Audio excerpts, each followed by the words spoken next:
Good morning, welcome to our intellectual quality और learning platform.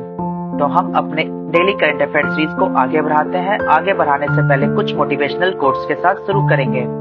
सफर में मुश्किलें आए तो हिम्मत और बढ़ती है, अगर कोई रास्ता रोके तो जरूरत और बढ़ती है, अगर बिकने पर आ जाओ तो घट जाता है दम अक्सर, ना बिकने का इरादा हो तो कीमत और बढ़ती है। यानी अपने आप को स्ट्रांग बनाइए और अपने आप को कमजोर मत समझिए, क्योंकि आपके पास वो शक्ति है जो कोई नहीं कर सकता। यानी इस पूरे यूनिवर्स में हर एक पर्सन अपने आप में ही एक यूनिक है। तो चलिए डेली करंट अफेयर सीरीज को आगे बढ़ाते हैं। 25 सितंबर 2023 के सारे इंपॉर्टेंट करंट अफेयर्स को एक्सप्लेन करेंगे। According to Oxford university, Rafflesia genus which is near extinction is related to. Oxford विश्वविद्यालय के अनुसार रैफ्लेशिया जीनस जो विलुप्त होने के निकट है, किससे संबंधित है? तो हमारा राइट आंसर हो जाएगा फ्लावर, फूल से संबंधित है। तो हमारे ऑक्सफोर्ड यूनिवर्सिटी के अकॉर्डिंग ये बताया जा रहा है कि ये रैफ्लेशिया जेनस, ये जो फ्लावर आपको दिख रहा है, ये फ्लावर अब एक्सटिंक्शन के कगार पे आ रही है, यानी कि विलुप्त होने के निकट आ रही है। ऑक्सफोर्ड विश्वविद्यालय के बोटेनिकल गार्डन के वनस्पति शास्त्रियों के द्वारा ये बताया जा रहा है कि ये एक अंतर्राष्ट्रीय समूह ने प्रतिष्ठित रैफ्लेशिया जीनस है, जिसको बचाने के लिए एक हमारा कदम उठाया जाएगा और ये एक मजबूत कार्रवाई ली जाएगी ताकि इस जेनस को बचाया जा सके। ये बहुत ही कम मात्रा में है, तो इसे स्ट्रॉन्ग एक्शन के थ्रू इसे बचाया जा सके ताकि ये हमारे वर्ल्ड में अवेलेबल रहे, विलुप्त ना हो। रैफ्लेशिया जीनस के बारे में जानते हैं कि ये क्या होता है। रैफ्लेशिया अपने मेजबान पौधे के भीतर धागे जैसे तंतुओं की एक प्रणाली के रूप में छिपा रहता है। ठीक है, ये फ्लावर एक एमिट्स यानी कि अपने अंदर से एक स्मेल को क्रिएट करती है, जिसका स्मेल एक सड़ा हुआ मांस की तरह लगता है।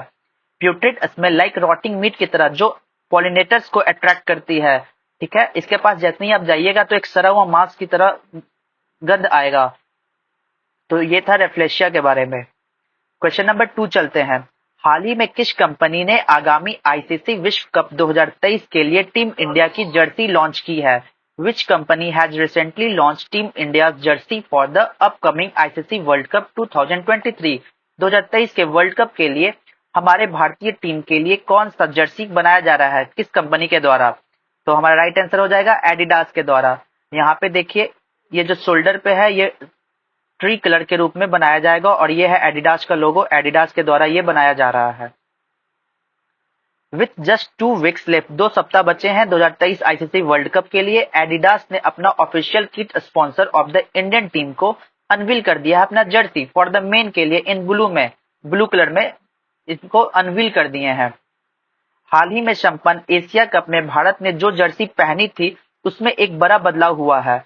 कंधे पर 3 सफेद धारियों को भारत के जीवंत तिरंगे से बदल दिया गया है।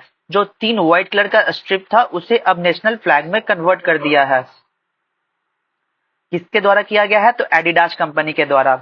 हमारे क्वेश्चन नंबर 3 में चलते हैं। भारत का पहला ट्रैफिक लाइट मुक्त शहर कौन सा है? First traffic light free city. तुम्हारा राइट आंसर हो जाएगा कोटा। कोटा का शहर इंडिया का सबसे पहला शहर बना है जो ट्रैफिक लाइट फ्री सिटी में कन्वर्ट हो गया है। कोटा देश का पहला और भूटान के थिम्पू के बाद दुनिया का दूसरा स्थान है जो ट्रैफिक लाइट मुक्त शहर बन गया है, जहां सुचारू और दुर्घटना मुक्त आवागमन के लिए कई ट्रैफिक लाइट नहीं है। यहाँ पे एक्सीडेंट होने की बहुत कम चांस है, क्योंकि वहां पे ट्रैफिक लाइट फ्री सिटी बना दी गई है। क्वेश्चन नंबर 4 में चलते हैं। किस देश के राष्ट्रपति गणतंत्र दिवस 2024 में मुख्य अतिथि के रूप में शामिल होंगे हमारे इंडिया में? हु अटेंडेंट, यहाँ पे स्पेलिंग ये गलत है। Who will attend Republic Day 2024 as the chief guest of India? India के चीफ गेस्ट के रूप में कौन आएंगे? तो अमेरिका के प्रेसिडेंट जो बाइडेन को इनवाइट किया गया है हमारे प्राइम मिनिस्टर नरेंद्र मोदी के द्वारा।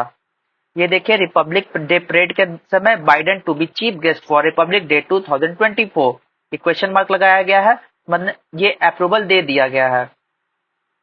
जो बाइडेन को इनवाइट किया गया है पीएम मोदी के द्वारा to be chief guest at 2024 Republic Day parade.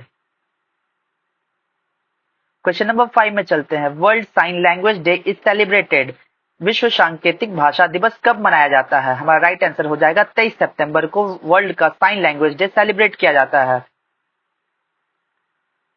Sign language day with the theme, sign language का थीम क्या है? A world where deaf people everywhere can sign anywhere, यानी ये एक ऐसी दुनिया है जहां हर जगह डीफ मतलब बहरे लोग कहीं भी हस्ताक्षर कर सकते हैं, यानी कि वो समझ सकते हैं अपने लैंग्वेज के अकॉर्डिंग, यानी कि साइन के अकॉर्डिंग। जब से संयुक्त राष्ट्र ने 23 सितंबर को अंतर्राष्ट्रीय सांकेतिक भाषा दिवस यानी कि international day of sine language किया है, ये घोषित किया है, तब से ये 23 सितंबर को ही हर साल वर्ल्ड साइन लैंग्वेज डे के रूप में सेलिब्रेट किया जाता है। वर्ल्ड साइन लैंग्वेज डे के रूप में सेलिब्रेट किया जाता है। किसके लिए है? तो डीफ पीपुल के लिए, बहरे लोगों के लिए। क्वेश्चन नंबर 6 में चलते हैं। 19वें हांगजो एशिया खेलों के उद्घाटन समारोह में भारतीय ध्वजवाहक कौन होगा? Indian flag bearer at the opening ceremony of the 19th हांगजो Asian games में हमारे इंडियंस के कौन से प्लेयर होंगे जो फ्लैग को बियर करेंगे? तो हमारा राइट आंसर होगा हरमनप्रीत और लोबलीना, यानी बोथ ए एंड बी, ये दोनों फ्लैग के साथ दिखेंगे आपको। भारतीय ओलंपिक संघ आईओए ने 23 सितंबर 2023 से हांगजू चीन में शुरू होने वाले 19th एशिया खेल 2022 के उद्घाटन समारोह में भारतीय दल का नेतृत्व करने के लिए हॉकी कप्तान हरमनप्रीत सिंह और शीर्ष मुक्केबाज लवलीना बोरगोह का चुना गया है। यहाँ पे 2022 नहीं 2023 होगा, ठीक है। 19th एशियन गेम 2023 23 सितंबर 2023 को होगा हांगजो चाइना में, जो कि आयोजित हो चुका है। हांगजो एशियन गेम्स के बारे में बताएंगे, ये 2022 लिखा हुआ है, 2023 होगा। 2023 के बारे में फ्रॉम सितंबर 23 से अक्टूबर 8 तक 40 स्पोर्ट्स इसमें खेले जाएंगे और 61 कॉम्पिटिशन यानी 61 लोग पार्टिसिपेट करेंगे। Will be held across 54 competition के बीच में। कहाँ इसका वेन्यू है? तो हांगजो में 5 को होस्ट सिटीज रहेगा। सम इवेंट लाइक जिसमें क्रिकेट, फुटबॉल 19 सितंबर 2023 से स्टार्ट हो चुका है। इस एशियन गेम्स को ऑल्सो नोन एज कहा जाता है the Asian games is a continental multi sport event held every 4 year. हर एक 4 साल में इस एशियन गेम्स को करवाया जाता है। India has hosted the Asian games twice. India 2 बार अब तक इस एशियन गेम को होस्ट कर चुके हैं। पहला 1951 में और दूसरा 1982 में। इस बार कहाँ हो रहा है? तो इस बार हांगजो के चाइना में, चाइना के हांगजो में ये हो रहा है। क्वेश्चन नंबर 7, हाल ही में सिंधु जल संधि को लेकर अस्थायी मध्यस्थता न्यायालय की बैठक कहां आयोजित की गई है? तो हमारा राइट आंसर हो जाएगा वियना। वियना में परमानेंट कोर्ट ऑफ आर्बिट्रेशन के बीच इंडस वाटर ट्रीटी की बैठक की जाएगी, मीटिंग होगी। ये है इंडस वाटर ट्रीटी। हम आपको एक्सप्लेन करेंगे कि कैसे सिंधु नदी हमारे भारत से होकर पाकिस्तान में जाती है, ठीक है। तो ये देखिए, विदेश मंत्रालय MEA के द्वारा बताया जा रहा है कि भारत के प्रतिनिधि मंडल ने 20 और 21 सितंबर 2023 को ऑस्ट्रिया के वियना में अस्थायी मध्यस्थता न्यायालय में किशन गंगा और रतले परियोजना के मामले में तटस्थ विशेषज्ञ कार्यवाही की बैठक में भाग लिया है। अब जानते हैं ये इंडस वाटर ट्रीटी क्या होता है। तो ये एक इंडिया, भारत और पाकिस्तान के बीच में साइन किया गया है इंडस वाटर ट्रीटी। कब? तो सितंबर 1960 में। आफ्टर 9 ईयर्स, 9 साल के बाद नेगोशिएशन किया गया कि विद द वर्ल्ड बैंक, इसमें वर्ल्ड बैंक पार्टिसिपेट लिया है, also being a signatory to the treaty, इस ट्रीटी को साइन करने के लिए। एक तरफ इंडिया, एक तरफ पाकिस्तान, और मीडिएटर का काम कौन किया? तो world bank. The treaty set out a mechanism for cooperation and exchange of information, information को एक्सचेंज करने के लिए बिटवीन द टू पार्टीज के बीच में, on the use of the waters, waters का यूज किस प्रकार होगा इसके अकॉर्डिंग। इंडस रिवर जो सिंधु नदी है और उनकी 5 सहायक नदियां जो आपको इस फिगर में दिख रही है, सतलज, ब्यास, रवि, झेलम और चेनाब। यहाँ पे हिंदी में मैंने लिख दिया है, इसको आप लोग एक्सप्लेन कर समझ लीजिएगा। तो चलिए हम आपको एक्सप्लेन करते हैं। पहले ये देखिए, ये सिंधु नदी है, किस तरीके से चाइना से निकलती है और कैसे होती है, तो हम आपको एक्सप्लेन करके बताते हैं। हम इंडिया का मैप ड्रॉ करते हैं, समझने की कोशिश करिएगा, ठीक है। ये है, इधर है हमारा चाइना, ठीक है, इधर है हमारा, ये है मेरा इंडिया और इस साइड है पाकिस्तान। ये जो सिंधु नदी का उद्गम है, सिंधु नदी का उद्गम कैलाश रेंज, यहाँ पे कैलाश पर्वत है, कैलाश पर्वत के किस ग्लेशियर से? तो Chema Jung, Chema Jung डुग glacier इसका नाम है। यहां से निकलती है सिंधु नदी और इस रास्ते से होकर हमारे इस तरीके से पाकिस्तान में इंटर कर लेती है और ये अरब सागर में गिर जाती है, अरब सागर में गिरती है। हमारा जो ऊपर है यहाँ पे काराकोरम रेंज है, काराकोरम रेंज, यहाँ पे लद्दाख रेंज है। क्वेश्चन में ये कहेगा कि कौन सा नदी लद्दाख रेंज को काटती है, तो हमारा सिंधु नदी, सिंधु नदी जो लद्दाख रेंज को काटती है, और ये है जास्कर रेंज, जो जास्कर की पहाड़ियां। तो लद्दाख रेंज और जास्कर रेंज के बीच में ये नदी फ्लोट करती है, ये नदी जाती है और लद्दाख रेंज को काटते हुए पाकिस्तान में एंटर करती है। इसकी सहायक नदी कौन कौन है, तो झेलम, चेनाब, यहाँ पे देखिए, फिर रबी, फिर ब्यास और सतलज, और ये जाकर सिंधु नदी में मिल जाती है और ये पाकिस्तान में जाके फ्लोट हो जाता है।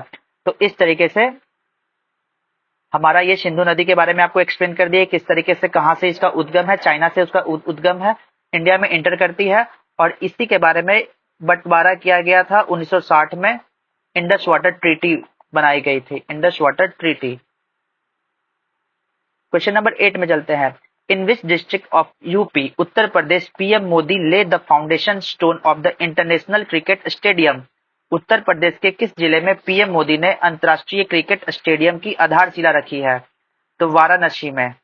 तो कैसा स्टेडियम रहेगा, तो ये भगवान शिव को समर्पित स्टेडियम है, ठीक है, जिनका बनाया गया है चंद्र, आधा चांद की तरह, और इसका जो लाइट लगाया गया है त्रिशूल की तरह, और जो मेन गेट है वो डमरू की तरह बनाया गया है, मेन गेट डमरू की तरह।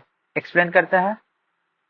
प्रधानमंत्री नरेंद्र मोदी 23 सितंबर 2023 को अपने संसदीय क्षेत्र वाराणसी, उत्तर प्रदेश में एक अंतर्राष्ट्रीय क्रिकेट स्टेडियम का आधारशिला रखा गया है। स्टेडियम की विषयगत वास्तुकला भगवान शिव से प्रेरणा लेती है, जिसमें अर्धचंद्राकार छत, कवर, त्रिशूल के आकार की फ्लड लाइट और घाटों से प्रेरित सीढ़ियां पर बैठने की व्यवस्था के लिए डिजाइन विकसित किए गए हैं। यानी ये पूरी तरीके से, ये जो उत्तर प्रदेश के वाराणसी जिला में बनेगा, ये पूरी तरीके से भगवान शिव को समर्पित एक स्टेडियम है। क्वेश्चन नंबर 9 में चलते हैं। वर्ष 2023 के लिए Norman Borlaug field award for the year 2023 किसको दिया गया है, तो स्वाति नायक को दिया गया है। स्वाति नायक कौन है, तो आपको एक्सप्लेन करते हैं। स्वाति नायक एक एग्रीकल्चरल साइंटिस्ट है, कहां से बिलोंग करती हैं, उड़ीसा से। हैज बीन सिलेक्टेड, इनको सिलेक्ट किया गया है प्रेस्टिजियस नॉर्मन बोरलॉग फील्ड के रूप में, field award for the year 2023 for her exceptional contribution in the field of agriculture and food production. Agriculture और फूड प्रोडक्शन में अच्छा कंट्रीब्यूशन देने के लिए इनको सम्मानित किया गया है नॉर्मन बोरलॉग फील्ड अवार्ड से। किन्हें सम्मानित किया गया है, तो स्वाति नायक को। कहां से बिलोंग करती हैं, उड़ीसा से। नॉर्मन बोरलॉग फील्ड क्या है, तो ये एक ऐसा अवार्ड है जो डॉक्टर नॉर्मन ई बोरलॉग के नाम पे है। इनका अवार्ड किस फील्ड में दिया जाता है, तो रिसर्च और एप्लीकेशन के फील्ड में, अवॉर्डेड बाय द किसके द्वारा, रॉकफेलर फाउंडेशन के द्वारा दिया जाता है। एग्रीकल्चर और फूड प्रोडक्शन के क्षेत्र में इसको दिया जाता है। इस डेली करंट अफेयर्स का last question. Shri Jyotiraditya M Scindia inaugurates the new infrastructure at Teju airport in which state. Shri Jyotiraditya M Scindia ने किस राज्य में तेजू हवाई अड्डे पर नए बुनियादी ढांचे का उद्घाटन किया है, तुम्हारा राइट आंसर हो जाएगा अरुणाचल प्रदेश। अरुणाचल प्रदेश में तेजू एयरपोर्ट्स की आधारशिला को रखी गई है। ये देखिए तेजू हवाई अड्डा आपको दिख रहा है, ये अरुणाचल प्रदेश में है। देखिए श्री ज्योतिरादित्य एम सिंधिया जो मिनिस्ट्री ऑफ सिविल एविएशन के मंत्रालय हैं और साथ साथ स्टील के भी, इन्होंने इनऑगुरेट किया है एक नया डेवलप्ड बनाएंगे इंफ्रास्ट्रक्चर ऑफ तेजू एयरपोर्ट को। कहां पे, तो अरुणाचल प्रदेश में। He added that PM Modi has made north east India the HIRA के नाम से, दैट मीन्स डायमंड। इसका फुल फॉर्म क्या है, ऑफ इंडिया का, विच मीन्स एस से हाईवे, आई से इंटरनेट, आर से रेलवे एंड ए से aviation, the four core components that are enabling holistic and inclusive development of the region। उन्होंने कहा कि पीएम मोदी ने उत्तर पूर्व भारत को भारत का हीरा कहा है, हीरा बना दिया, जिसका अर्थ है एच से हाईवे, राजमार्ग, आई से इंटरनेट, आर से रेलवे और ए से एविएशन, जिसे विमानन कहेंगे। ये चार प्रमुख घटक है जो क्षेत्र के समग्र और समावेशी विकास को सक्षम कर रहे हैं, यानी और मजबूती दिए जा रहे हैं। चलिए क्वेश्चंस ऑफ द डे में चलते हैं। आपको इसका आंसर कमेंट बॉक्स में देना होगा। Who was the viceroy of the time of quit India movement? Bharat छोड़ो आंदोलन के समय का वॉइसरॉय कौन था? आप इसका आंसर कमेंट बॉक्स में दीजिएगा और इसे जितना हो सके तो लाइक शेयर सब्सक्राइब करिएगा। Thank you guys.